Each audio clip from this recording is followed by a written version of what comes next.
Et voilà, je suis reparti donc exactement là où j'étais hier, au lac de Trémelin. Enfin, c'est un lac étang. Donc Xavier, le mari, m'a gentiment ramené en voiture. Donc là ce matin j'ai bien mangé, café, banane. Voilà, franchement c'était un bon petit déjeuner. En tout cas un grand merci à eux de m'avoir accueilli.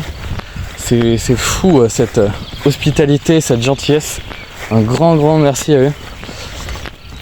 C'est dingue de se faire accueillir comme ça et de faire tes rencontres. Enfin c'est vraiment assez exceptionnel. Et je vais en garder tes souvenirs mémorables. Donc là, direction la réplique d'Excalibur. Je vais juste passer à côté, donc je vais y aller. En plus, c'est assez calme ce matin, il n'y a pas grand monde. Comme on est vendredi, les enfants et école. Et là, voilà, c'est calme, c'est cool. Et je remarque que c'est aussi... il y a aussi de l'acrobranche ici, comme vous pouvez le voir. Il y a des plateformes en haut. C'est vraiment un chouette site en tout cas pour se retrouver l'été ici. Voilà, avec le lac et tout, l'acrobranche, la forêt, le GR, l'office de tourisme, les parcs. Ça doit être génial pour les enfants. En tout cas voilà, je suis content d'atterrir ici. Salut, moi c'est Aaron et voici ma présentation. Combinant plusieurs sports, je pratique la musculation, la course à pied, le vélo et bien sûr la randonnée. Je me suis lancé pour défi de traverser toute la Bretagne à pied. C'est le GR37, destination finale le Mont-Saint-Michel. Entre randonnée, paysages, mythes et légendes bretonnes, bienvenue sur mon aventure Odyssée. Bon, voilà la légendaire et mythique épée du roi Arthur, Excalibur. Est-ce que je suis digne de la retirer?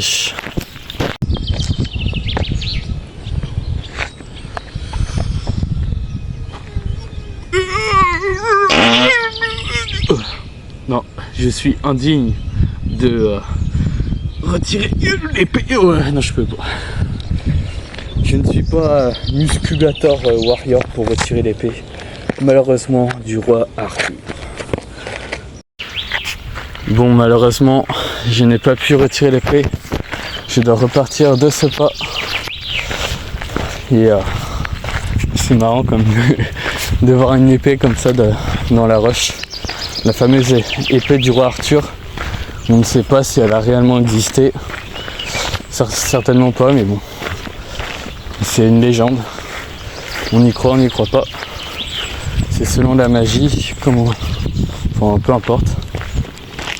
Et cette épée, à ce qui paraît, je sais plus très bien, mais je crois à la fin elle se brise en fait. Elle se brise et puis Viviane, enfin la dame du lac, elle récupère l'épée. Je me rappelle plus trop de l'histoire. Ah là là, moi j'adore là, c'est calme, il n'y a personne, c'est cool. Donc Ifandic, je suis à 6 km. Donc en vrai je suis pas loin de Ifandic, en suivant le GR. Parce que le GR il me fait passer par tes détours. Mais qu'est-ce que c'est que cet endroit?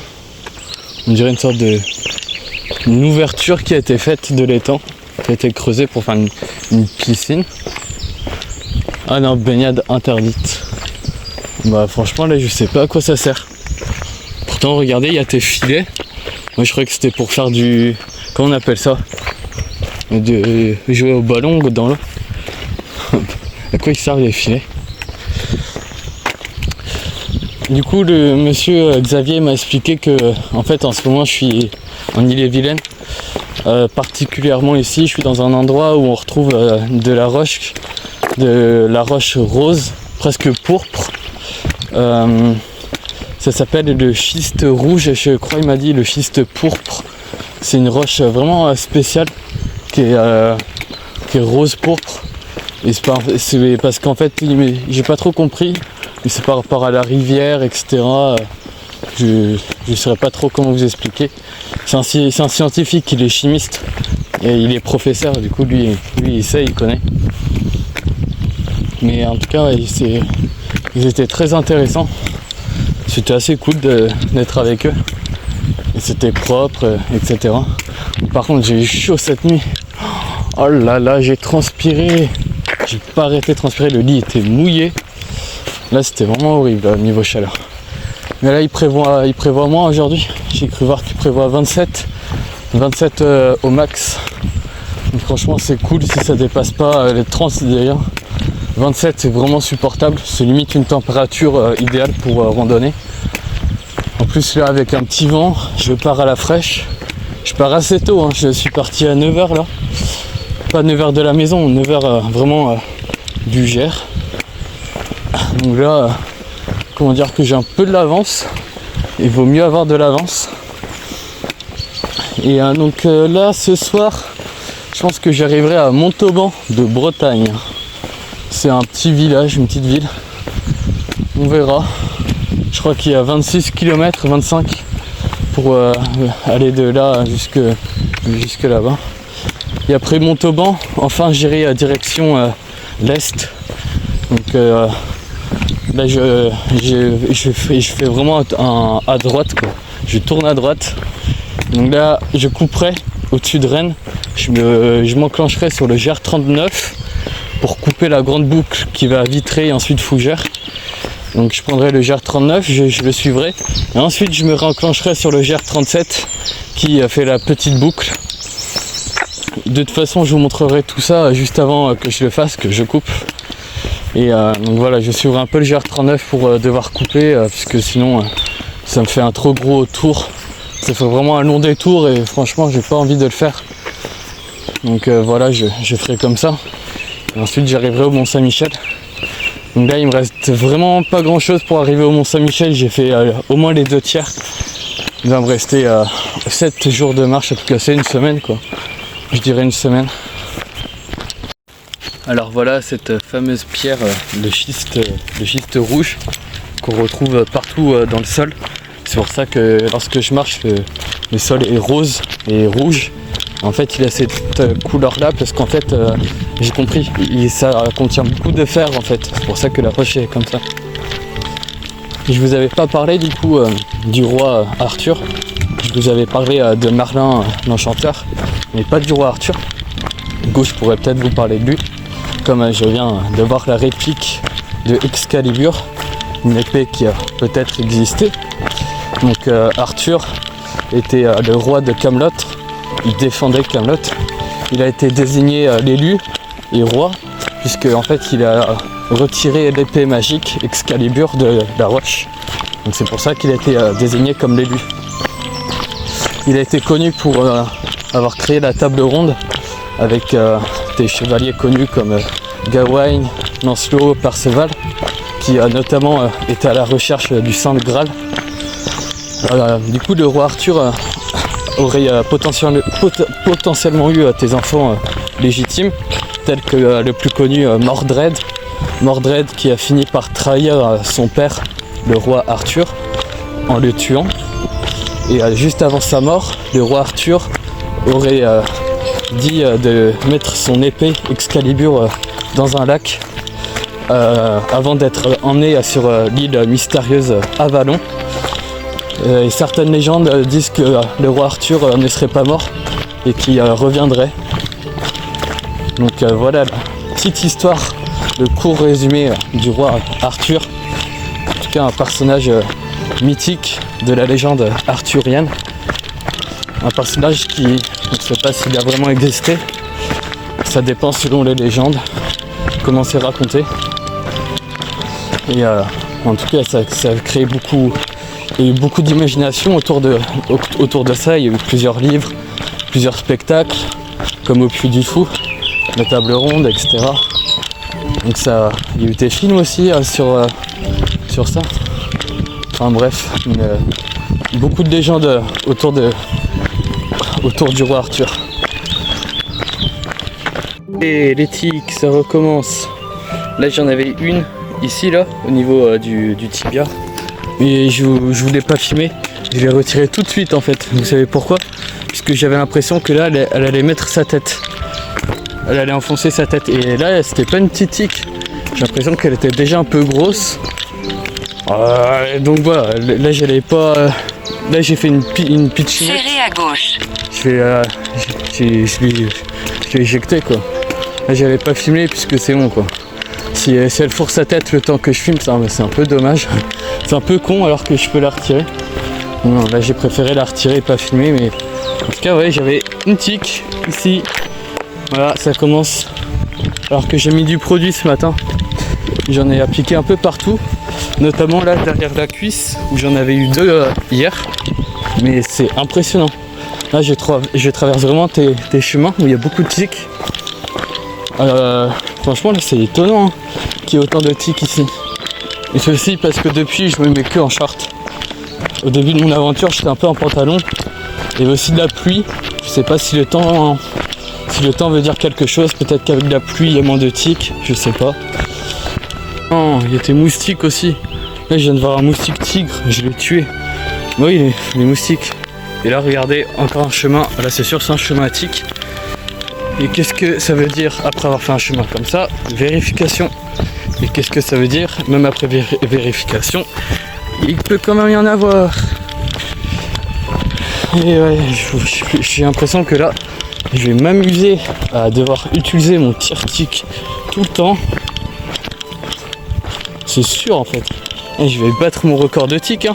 En une randonnée, moi je vous dis, je vais battre mon record. Je vais en avoir plein. L'homme qui a eu le plus de tics, Aaron Mariga. Voilà. Ça me saoule. C'est sûr là, il y en a. Des hautes arbres comme ça. Et c'est malin en fait, il y a des tics. Hein. Je pensais pas que c'était si intelligent que ça, mais...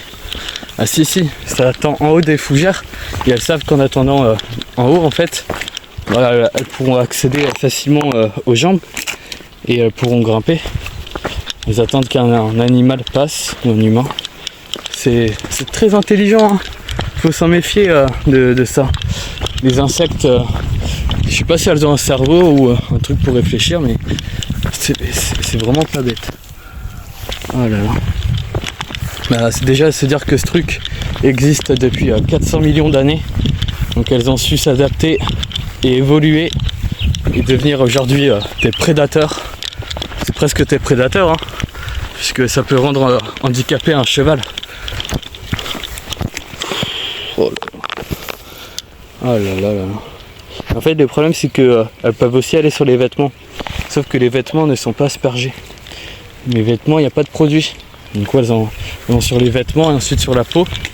Théoriquement, c'est censé le faire sur la peau, mais le produit, il n'a pas l'air d'agir. D'ailleurs, il faudrait que j'aille en racheter un autre. Mais il faudrait déjà que je vide le mien. Donc là je vais couper les chemins qui sont trop boisés. Là je suis un peu le chemin équestre. Voilà, enfin je dois couper quoi, 500 mètres. Enfin, non, ça je contourne. Parce que là j'allais dans un chemin beaucoup trop boisé. Et j'avais déjà une tique sur moi. Si je peux éviter au maximum les tiques, les chemins trop boisés, je contournerai un peu. Je vous ai pas parlé de ma batterie cette nuit. Ma batterie, qu'est-ce qu'elle m'a fait? En fait, mon téléphone il était en surchauffe toute la journée hier, vu les chaleurs. Et là, la batterie a complètement déconné.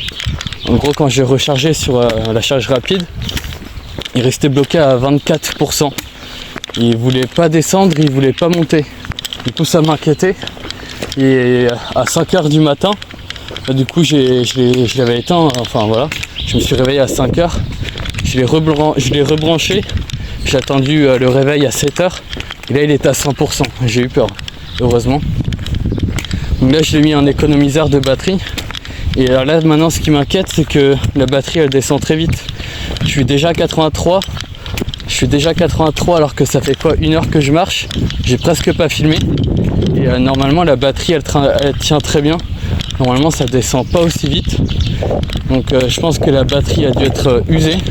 Elle a vraiment dû prendre un coup à cause de la chaleur. Et là maintenant ma batterie, comment dire, elle est presque blessée quoi. Elle est blessée, elle tient plus. Là elle descend très vite. Donc je vais devoir limiter un peu toutes mes activités sur mon téléphone. Et jusqu'au Mont Saint-Michel. Et comme mon téléphone est toujours sous garantie et que Et si la batterie continue de descendre comme ça, bah, j'en prendrai un autre. Mais ça m'embête là que la batterie descende aussi vite. Parce que normalement la batterie elle tient très bien. Normalement là je suis pas censé être à 83. C'est déjà arrivé que en fin de journée j'étais à 70 quoi. Et là je vais arriver à 70 mais d'ici même pas une heure. Donc c'est vraiment inquiétant. Bah ouais, c'est super ça. C'est génial. Mais quelle bonne idée. Quelle bonne idée de laisser ces déchets là. Oh. Ifandic. Je suis juste à côté. Là je vais rentrer dans le bourg. Vous voyez les chemins comme ça là, oh, c'est pas à dire mais c'est incroyable quoi. Oh, les chemins comme ça mais c'est trop bien. Là je suis sûr de pas avoir de tic. Je me salis pas. Ah, c'est sympa un petit peu. À la prochaine intersection, allez tout droit, puis serrez à gauche. Au-dessus d'un petit ruisseau. Le nom de nénuphar qu'il y a. Un terrain de foot et tout. Il y a une école primaire juste ici. Ça fait 2 fois que le gamin il jette le ballon en dehors du grillage. Je leur ai donné 2 fois. Hein. Une fois, une deuxième fois juste après que je parte. Ils savent pas jouer ou quoi? Non mais 5 secondes après le ballon hors du grillage. Ah les gars je vois mieux. Donc là voilà les constructions avec le schiste rouge au centre, enfin le bourg de Ifandic. Dans tous les bourgs d'ailleurs. Donc Ifandic là où je suis en fait, c'est comment dire c'est la plus grande communauté de communes. À droite. Ça s'étend vraiment sur pas mal de kilomètres. Je quitte Ifandic, un petit village très sympa, un petit bourg, qui est une communauté de communes qui s'étend vraiment très largement. Donc là, je vais vers Saint-Uniac avant Montauban de Bretagne. Et à Saint-Uniac, je pense que je trouverai un coin pour manger ce midi. Je pense que je vais me rendre là-bas. Prenez la prochaine intersection à gauche. Donc voilà, je mange là-bas et ensuite Montauban de Bretagne. Peut-être que j'irai dans un café pour recharger mon téléphone et éviter de taper dans ma batterie externe. Et j'ai vu qu'il y a aussi un Inter à Montauban, peut-être que je ferai 2-3 courses. Pour l'instant, j'y suis pas encore. Tournez à gauche et continuez sur R263. Je verrai sur place. Oh, tes veaux. Tes petits veaux. Excellent.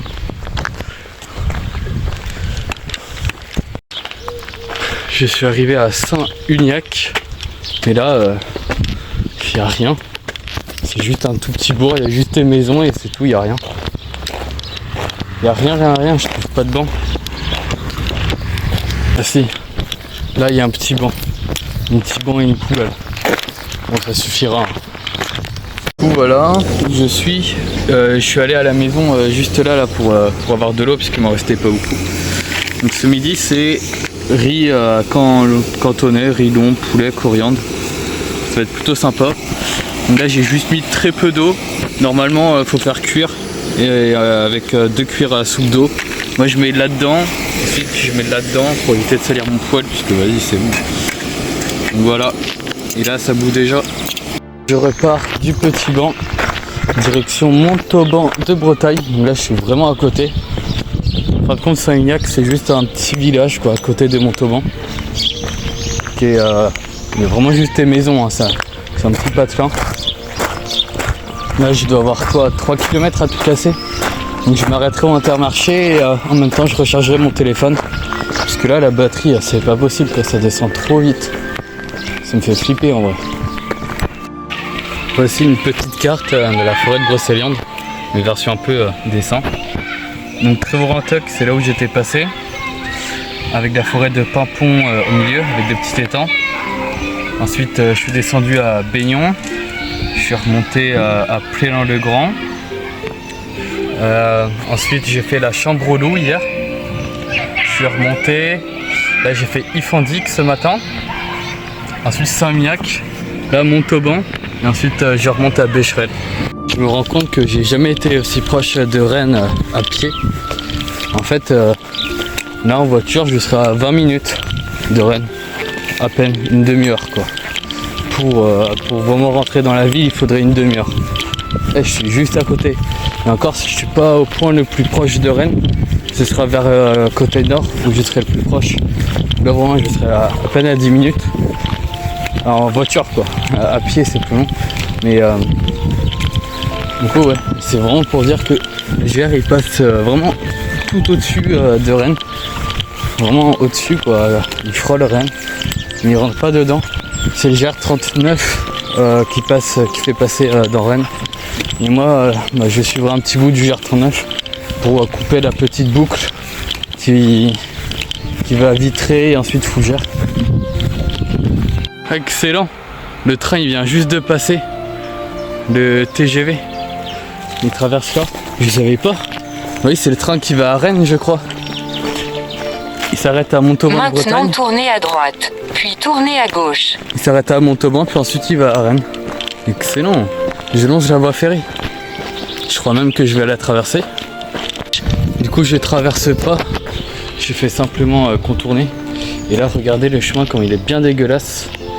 Donc en fait ce train là il va à Rennes et ensuite je crois il va jusqu'à Paris. C'est le train que j'avais pris pour aller à Paris. Oh, là c'est compliqué, oh là là c'est dégueulasse. Bon, là je vais couper puisqu'il faut que je me concentre. Voici par exemple un exemple de l'extension des maisons, de l'urbanisme. Comment dire, c'est en fin de compte c'est les maisons qui grignotent les champs, qui grignotent les terres.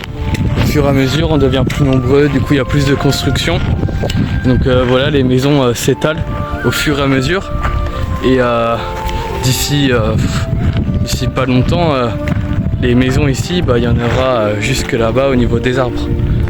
Donc c'est assez critiqué, notamment par les paysans, où c'est leur terre agricole. Et ils n'aiment pas voir qu'il y a des habitations qui s'étendent sur leur campagne. Et plus tard, je pense qu'on sera capable de connecter tous les réseaux terrestres, enfin toutes les villes, quoi, villages. À la prochaine intersection, continuez tout droit. Tellement que ce sera étendu, on pourra tout pourra être connecté. Vous voyez ce que je veux dire en fait? Regardez, il y a encore des constructions. Ça s'installe, ça s'étale en tout cas sur les campagnes. Moi en tout cas me voici bien arrivé à Montauban de Bretagne. Prenez la prochaine intersection à gauche. Là je vais passer au Intermarché avant. Et ensuite je rejoindrai le bourg. Enfin je crois que le GR passe dans le bourg. Puisque là je suis vraiment dans la banlieue. Tournez. Intermarché. Enfin je rejoins un supermarché. Il en a fallu du temps quand même pour trouver un supermarché. Je me rends compte que si je suivais pas le GR, je serais à 69 km seulement du Mont-Saint-Michel à pied. Donc là je sors du Intermarché.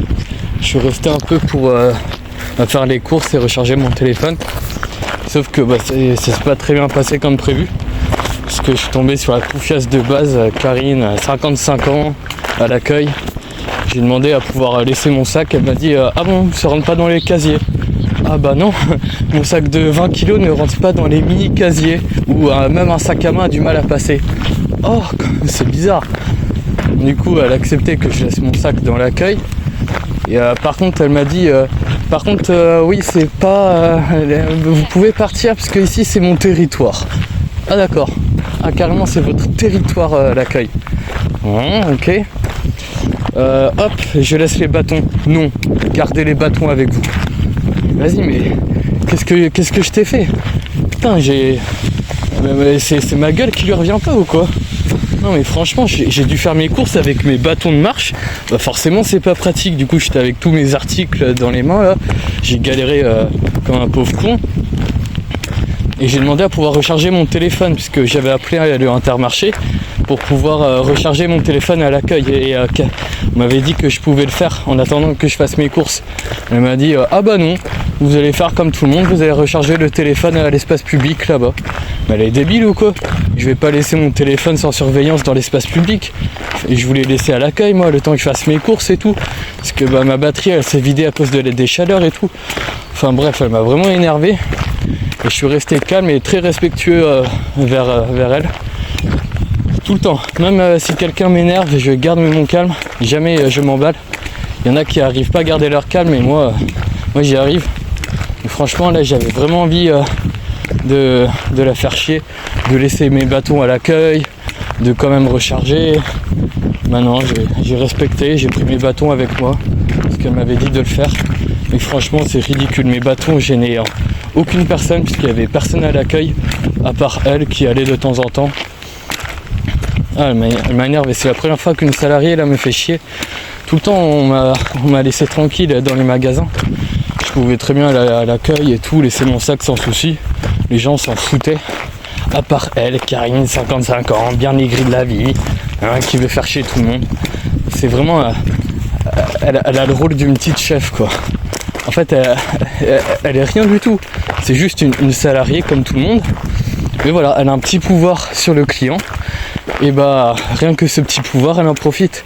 Parce que dans sa vie en fait j'ai l'impression que ce genre de personnes ça s'est pas très bien passé dans leur vie et du coup elle va profiter de ce petit pouvoir de rien du tout pour comment dire combler un manque chez elle et voilà, il y a beaucoup de personnes comme ça qui ont ne serait-ce un tout petit peu de pouvoir et ils vont l'utiliser sans souci sur les gens et c'est quelque chose que j'accepte pas. J'accepte vraiment pas qu'on puisse comme ça abuser de son pouvoir d'autorité sur les personnes. T'es personne, t'es pas un roi, on est tous humains, on est tous égaux. Donc faudrait vraiment qu'on arrête de se croire supérieur à tout le monde. Même dans un petit boulot de rien du tout comme ça, salarié de supermarché, il y en a qui arrivent à t'embêter. Franchement. Bon bref, tout ça pour dire qu'il y en a qui abusent vraiment de leur pouvoir. Dès qu'un humain a un peu de pouvoir, si c'est pas la bonne personne, elle va abuser. Il y a une petite église au loin là-bas, mais malheureusement je passe pas dans le bourg, je passe pas dans le centre de Montauban. Je contourne juste. Ensuite je vais rentrer dans une sorte de forêt là, de Montreuil, je sais pas trop ce que c'est. Là voilà, je vais aller vers une forêt. Enfin, je suis pas sorti encore de Montauban, mais là je suis dans la banlieue quoi je dirais. Et ouais, en tout cas voilà, je pense que je vais m'arrêter ce soir. J'ai pas trop regardé la carte, je fais confiance à mon instinct. Je vais là où le vent me mène, j'ai envie de dire. Là je suis à 18 km, il est même pas 15h, donc niveau timing c'est ok, c'est good. Et donc là par rapport aux courses, j'ai pris un peu de fruits là, j'ai pris 2 bananes. J'ai toujours la pomme dans mon sac que j'ai pas mangé, donc j'ai 2 bananes, une pomme. J'ai pris une tarte à la pomme pour ce soir. J'ai pris des sneakers. J'ai bu ma Monsters en même temps que je rechargeais mon téléphone et puis un petit paquet de bonbons. Voilà. Franchement les fruits, j'en prends pas assez. Si je pense, mais je devrais encore en prendre plus. Parce que ça c'est hyper bon, les bananes, pommes. C'est les fruits que je prends le plus souvent. C'est les moins chers et comment dire, ça remplit le ventre aussi. Moins la pomme, mais la pomme en fait elle a un bon goût déjà. Et en plus ça va bien hydrater. Et la banane, bah, ça va être par rapport à l'énergie. C'est très réputé les bananes pour l'énergie, etc. La prise de masse aussi, pour garder une bonne masse. Souvent, moi je prends des bananes avant d'aller à la salle de musculation. Ça donne de l'énergie. Avec une cuillère de miel, c'est en fin de compte, bah, c'est de l'énergie naturelle. Il y en a qui vont prendre de l'après-workout synthétique. Moi je préfère prendre ça. Une banane, du miel, un peu de citron aussi de temps en temps en gingembre. Histoire de pas prendre que du synthétique, que du chimique. Et voilà enfin que j'arrive en dessous de 300 km. Donc presque 500 km de parcouru à pied. Et voilà ce que ça rend sur la carte. Donc on voit vraiment que je m'approche du Mont Saint-Michel. Donc là je suis dans la forêt de Montauban depuis quelques temps. Et là j'arrête pas de me faire bouffer par les moustiques, je suis sûr. J'arrête pas de les entendre dans les oreilles, c'est chiant. Là j'en ai retiré 2 sur ma jambe. Là je suis sûr que je suis en train de me faire bouffer. Voilà, et c'est un festin pour eux. Putain, c'est pas vrai. Après les tiques, les moustiques. Moi je déteste les boutons de moustiques, ça gratte à mort. Du coup, et en plus il me reste pas beaucoup d'antihistaminiques. Je sais pas si on peut en avoir à la pharmacie sans ordonnance. Je demanderai. Et là en fait c'est une forêt qui est protégée. Donc je peux pas faire de bivouac. Je peux pas m'arrêter dedans, faut s'éloigner au moins de 300 mètres pour que ce soit légal. Parce qu'en fait à cause des abrutis qui font des feux de camp et tout, ils ont interdit maintenant le bivouac sauvage dans plusieurs forêts maintenant. Donc pour faire du bivouac c'est compliqué.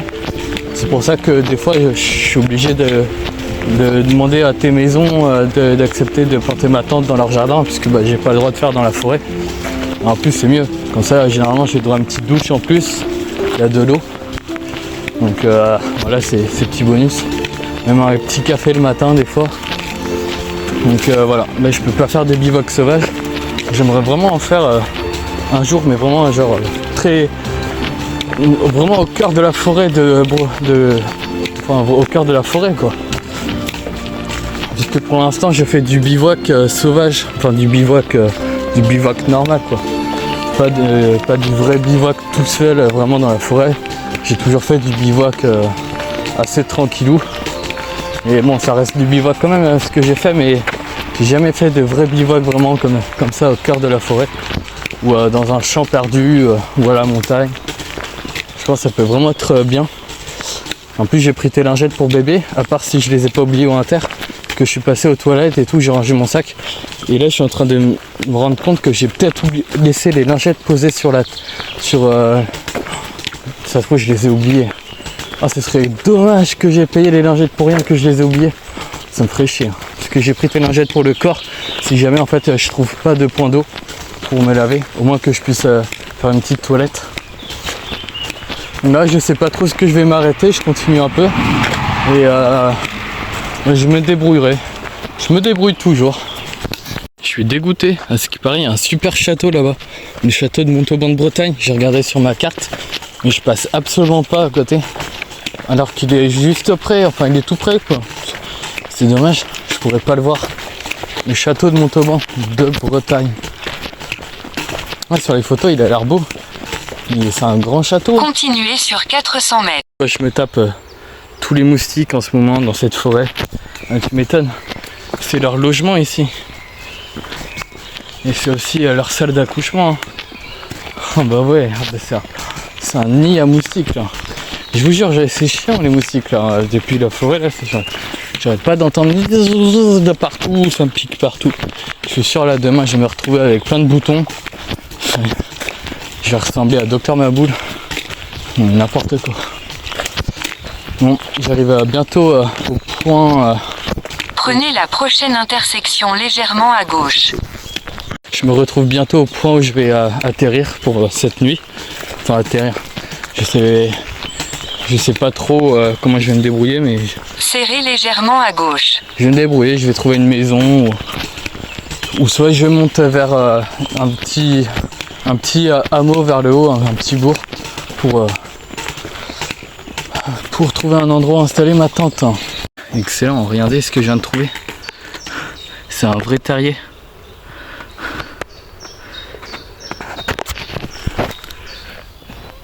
Je sais pas s'il y a des animaux qui s'y cachent à l'intérieur, mais on va les laisser tranquilles.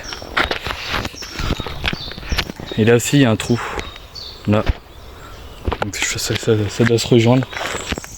Ah, là aussi, j'en vois un. On a tout là en fait. Je me demande qu'est-ce qui se cache à l'intérieur. Je pense que vu la taille du terrier, ça doit être peut-être tes renards, tes lapins. Je sais pas trop, je dirais tes renards moi. Il y en a partout hein. Ah c'est fou. Ils ont construit une maison partout là dans le sol.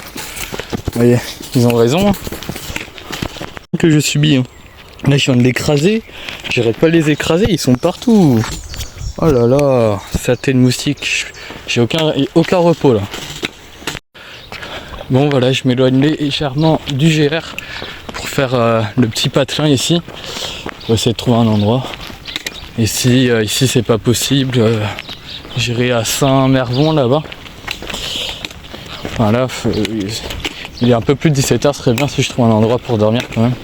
Bon du coup là c'est un peu galère. Je suis allé chez un monsieur là-bas, il m'a dit bah moi j'étais aux herbes, ça va être compliqué, va ici. Je suis allé ici, et sauf qu'il y a une dame qui a refusé. Du coup j'ai demandé à la femme de Renan, qui est à ce qui paraît un mec sympa, mais elle m'a donné un terrain un peu pourri pour installer ma tente. Je me sentais pas très à l'aise, il y avait un ruisseau et tout à côté, du bruit, le terrain était un peu abrupt, là, l'herbe et tout, la terre. Enfin je me sentais pas à l'aise. Du coup tant pis. Bon, j'ai pas pu filmer du coup, désolé, là il est 21h. Donc là j'ai pas pu vous expliquer. Donc là en gros, ce qui s'était passé c'est que j'étais au niveau du patelin là-bas, mais le terrain me plaisait pas. Du coup je suis parti, boum, j'ai fait du stop, première voiture. Bah en gros la voiture que vous voyez là par exemple, bah, c'était une route qui allait tout droit. Du coup la voiture m'a déposé là devant la maison. J'ai fait la maison ici, première maison, bah, le monsieur m'accepte. Donc voilà, le monsieur il m'a offert une douche, il s'appelle Guillaume, il est chef d'entreprise informatique. Donc j'ai pu avoir une douche, il a réchauffé mon plat là, les pâtes bolognaises, donc j'ai plutôt bien mangé avec des sneakers et tout. Donc là voilà, je suis installé ici, donc j'ai pu mettre ma tente dans son jardin et tout, c'est trop bien quoi.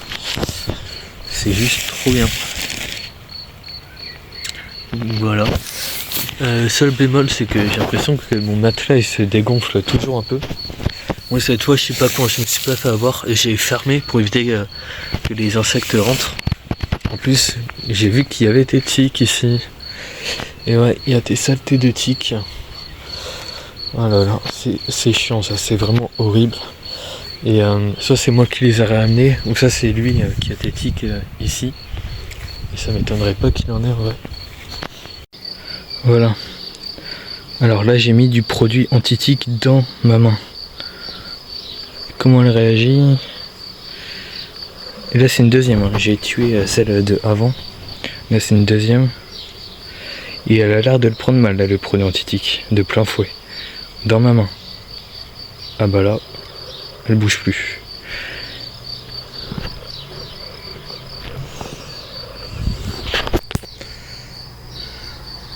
J'ai même l'impression qu'elle est morte. Non, non, elle continue de bouger. Elle continue de bouger. Mais... alors, comment elle réagit avec ce produit? Et ben regardez. Là, je viens de la mettre sur le ventre du coup. Et elle arrive quand même à marcher. Elle arrive à marcher alors que... il y a le produit. Mais comment ça se fait? Attends, je vais mieux la remettre sur le produit.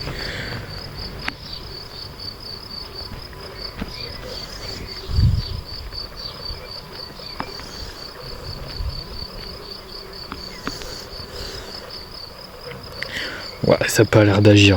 Oh là là. En tout cas, il y a des tiques partout ici, merde. Voici mon trajet d'aujourd'hui, mon tracé quoi. Donc une bonne journée quand même, à peu près 28 km si je me trompe pas. Donc je suis passé dans les bois, etc. Là, je suis pas trop loin du Gers non plus, à Saint-Mervon. Donc là c'est cool, il a tes toiles ici, il les laisse la nuit. Donc là je laisse mes affaires dehors quoi. Normalement il va pas pleuvoir. Donc bah là je gagne de la place niveau tente. En plus je peux même recharger ici, c'est cool. Et là j'ai lavé mon linge. Je pense que je vais laisser toute la nuit pour que ça sèche, même si tant pis ce sera peut-être un peu humide demain. La serviette, je pense qu'elle a déjà fini de sécher. Ouais, elle est déjà presque complètement sèche. C'est la serviette que j'ai prise pour ma douche. En tout cas voilà, je suis plutôt bien. Le monsieur est très gentil, j'ai discuté avec lui. En tout cas voilà, je suis en sécurité. Il y a juste les criquets qui m'embêtent un peu, mais bon, ça je m'habitue. Le temps est correct, je suis en t-shirt. Écoutez, Et là-bas, un magnifique coucher de soleil, mais que je vois pas trop à cause des arbres. Donc demain, direction Becherel, puisque je ne sais pas écrire. Bien sûr, je rigole, c'est juste que le GR il passe par là. Et le monsieur m'expliquait qu'à Becherel, c'est un des endroits où il y a le plus de librairies par rapport au nombre d'habitants. Bien sûr, il joue un peu là-dessus par rapport au nom de la ville, Becherel, c'est marrant. Donc demain, je pense que ce sera un peu le nombre de kilomètres que j'ai fait aujourd'hui. Aujourd'hui, j'en ai fait 28, c'est quand même plutôt pas mal. Donc voilà, je suis content. J'ai trouvé un endroit plutôt sympa, j'ai suivi mon instinct. Je sentais que j'étais pas à l'aise là-bas à la ferme, c'était vraiment pas ouf. J'ai bien fait d'avancer et de venir ici, je suis beaucoup mieux. Comme quoi, faut prendre tes risques dans la vie. Et voilà. En tout cas, je vais vous dire bonne nuit. Si vous regardez cette vidéo tard. Et voilà, on se retrouve demain pour une nouvelle aventure. Et faut que j'avance au niveau montage aussi. Puisque montage, je suis pas très bien. Et en plus j'ai du réseau, du coup ça va, je vais pouvoir avancer un peu. Allez, sur ce, à demain.